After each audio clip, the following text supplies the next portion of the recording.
Hello guys, welcome to my new video. Ang moनसे गोदान video नोंथांमोनखौ गोदानै बरायनानै लाग्रोलायबाय लोगोफोर। आसा खालामो नोंथांमोना मोजाङैनो दं होननानै आंबो मोजाङैनो दं आरोना लोगोफोर। आङो लोगोफोरनो मा होनो माइब्रा आरोना लोगोफोर बियो। बेनिफ्राय बेखौ मा खालामनो नागिरदों आं नोंथांमोनजों एसे माने शेयार खालामगोन आरोना दायो। नायलांबाय थादो नोंथांमोना आंनि दिनैनि भिडिअखौ माबायदि जायो। माइरंखौ मा होनो माइब्रा आरोना बियो सोमनानै बोखांनानै दोनबाय आरोना इनिफ्राय नै बिनि दैया गजोब्बायानो आरोना इनिफ्राय दायो बेखौ उननानै लानोसै आङो मिसिङाव आरोना लोगोफोर नायलांबाय थादो आं मा खालामनो नागिरदों माबा गोसोमहाय नै माथो माइरंआनो आरोना माइरं गोसोमखौ एवना लाग्रोनोसै आरोना लोगोफोर एवगासिनो दं दायो नै सिबिंखौ ओमफ्राय नै बेफ्रावजोबलायबाय आरोना नै नै लखबबाय नै माखासे एवखांबाय आरोना दंबावो जोंहा लोगोफोर एवबावनोसै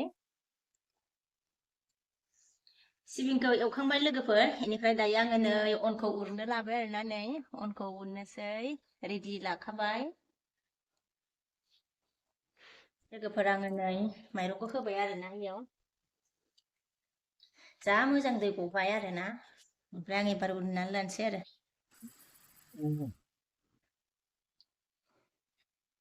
हाब बख'लायनोसो हाला माथो आयौ ओमफ्राय नै जि मोजां जाबाय आरोना नै ओमफ्राय सालिनोसै नै बावनोसैलाय आरोना ओमफ्राय नै सालिबाय आरोना उनलाय सालिलाय आरो देखो गाइस ये है सावन इसको मैं अभी ग्राइंडर करके लूंगी गाइस क्योंकि भोगाली बिहू आने वाला है ना 2 दिन के बाद होने वाला है तो मैं पहले ही बना के खाऊंगी आप लोग देखते जाइए मैं मतलब क्या बनाएगी ओके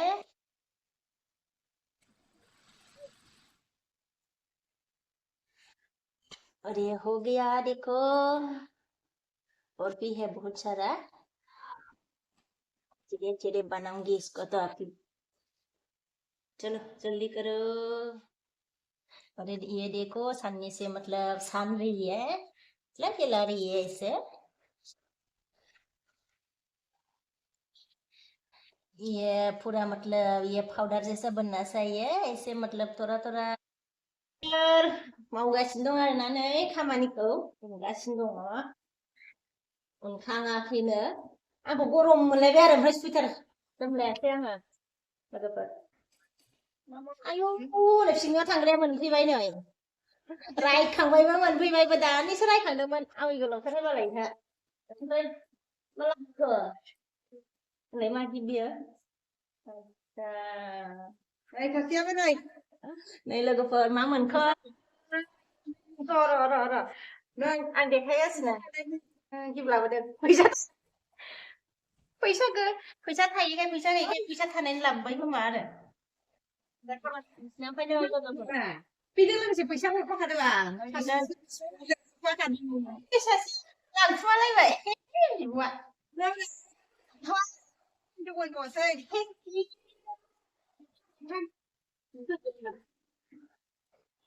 हरफाखादों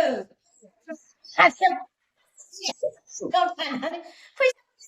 बेखौबो गिफ्ट होफैखाबाय आरो बिब'निया लोगोफोर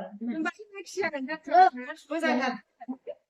मोनफैबाय आरोना लोगोफोर बिनानावा एसे मा होनो पिकनिकआव थांदोंमोन आरोना स्कुलनि गावसिनि ओमफ्राय जोंनो नै गिफ्ट लाबोफाबाय आरोना नै फैसा थायो मालाय लोगोफोर फैसायानो गैखायाबा बोरै थागोन दे ने ओमफ्राय नै फैसा थायोनो होननानै जोंनो गिफ्ट होफैबाय आरोना नै जि मोजांबो बुस्थुआबो थेंक इउ देखो गाइस मेरी मतलब बहन ने छोटी बहन ने गिफ्ट लेके आया है वो मतलब पिकनिक में गई थी आज हमारे लिए गिफ्ट लेके आया है ये देखो कितना अच्छा है ना मुझे तो बहुत अच्छा लगा है इसको आराम से रखूंगी मैं उननानै लानोसैलाय आङो सिबिंखौ ओमफ्रायो नै आङो सिबिङाव हाइजें होदों आरोना नै ओमफ्राय आङो नै संख्रिबो एसे होदोंमोन आरो संख्रियावसो थाबाय आरो इसको मैं अभी ग्राइंडर करके लूंगी गाइस ये देखो ये है ठील और इसमें छोटा छोटा बना इसे काट छोटा छोटा काट के ये अदरक है तो इसको यहाँ पे मैंने डाला है अभी मैं इसको ग्राइंडर करके लूंगी गाइस सिबिं उननायानो उनखांबाय आरोना लोगोफोरना जि मोजां उननानै लाखांबाय नै सिबिंखौबो माबानानै लाखाबाय आरोना नै ग्राइन्डाराव होबाय सिबिंखौबो ओमफ्राय नै इखौबो ग्राइन्डाराव होबाय आरोना एवनो नागिरबाय आरोना रेडि जाबाय नै साराय जानबाय नै साराया दुंबायानो आरोना मा होनो एन्थाब एवनो नागिरदों आरोना लोगोफोर बेनिफ्राय आङो बेखौनो नोंथांमोनजों एसे सेयार खालामनो होननानै भिडिअ लाबोनाय जाबाय आरोना लोगोफोर दा दुंबाय आरोना लोगोफोर बेनिफ्राय नै होबाय आरोना अनखौ बेनिफ्राय बिदि फेनबाय एवगासिनो आरोना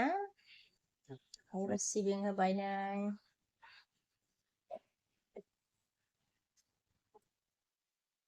एवगासिनो नै लोगोफोर नै एवगासिनो दं ओमफ्राय नै आङो जानो लादो आरोना नै आङो जानो लादो ओमफ्राय नै एवगासिनो दं गुदुं गुदुं बिराद गोथाव जायोना लोगोफोर बेनिफ्राय गुसु जाबाथाय बारा जानो माबाया आरोना ओमफ्राय नै ओंख्रिबो संगासिनो दं आरोना नै आलुखौ एवबाय